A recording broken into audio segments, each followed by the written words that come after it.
Kamusta mga tol? Ngayon nga nagpunta kami dito sa Malico, San Nicolas, Pangasinan. Hindi ko na na-videohan yung biyahe namin, nag-error kasi yung memory card ko.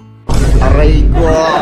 Pero dito nga paakyat na kami sa Malico, grabe. Yung mga twisties dito mga tol, talagang sharp curve. Kaya dapat pag nagpunta kayo dito, talagang doble ingat ang gagawin mo. Ang gamit ko nga pala ng motor dito mga tol ay yung Yamaha Nubo ng tito ko. Sobrang tarik mga tol ng akyatan dito. Pero sulit naman pag nakarating ka sa view deck. So dito nga pala kami nananghalian mga tol. Ang ganda talaga ng view dito. Kahit tanghaling tapat hindi mo ramdam ang init ng araw. Dahil malamig ang klima dito sa taas. Ayan tamang picture muna kami bago kumain. Talagang napakaganda ng view dito mga tol sa taas. Kapag dito kayo kumain, hindi lang dyan yung mabubusog sa inyo, pati yung mga mata nyo. At pagkatapos nga naming mag picture ayan kumain muna kami.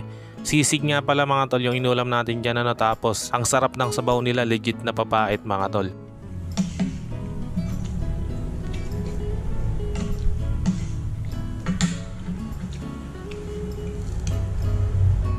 Kung didiretsuhin nyo nga pala ang kalsada na to mga tol, ang labas nyo na ay Santa Fe, Nueva Vizcaya. Medyo malayo pa talaga mula dito sa hinintuan namin Pero siguradong mag-enjoy ka sa mga bundok na makikita mo.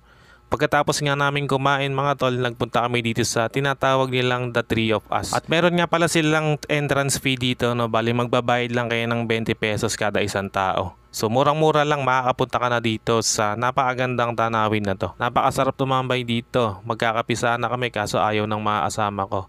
Ito tamang sightseeing na lang kami dito. Grabe ang taas pala dito at talagang napakaganda ng tanawin. Kitang-kita mo na niloloko na niya hindi mo pa alam. Charot lang. Aray ko!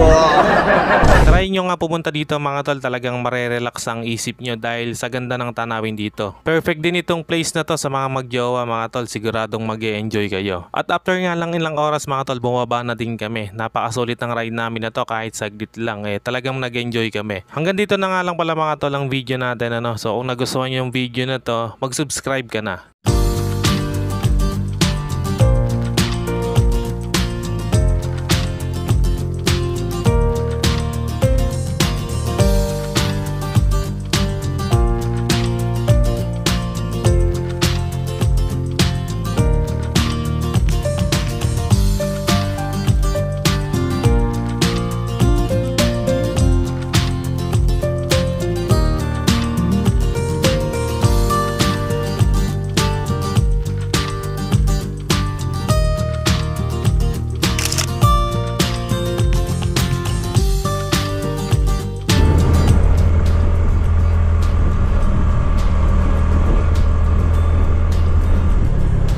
Walang tapat yung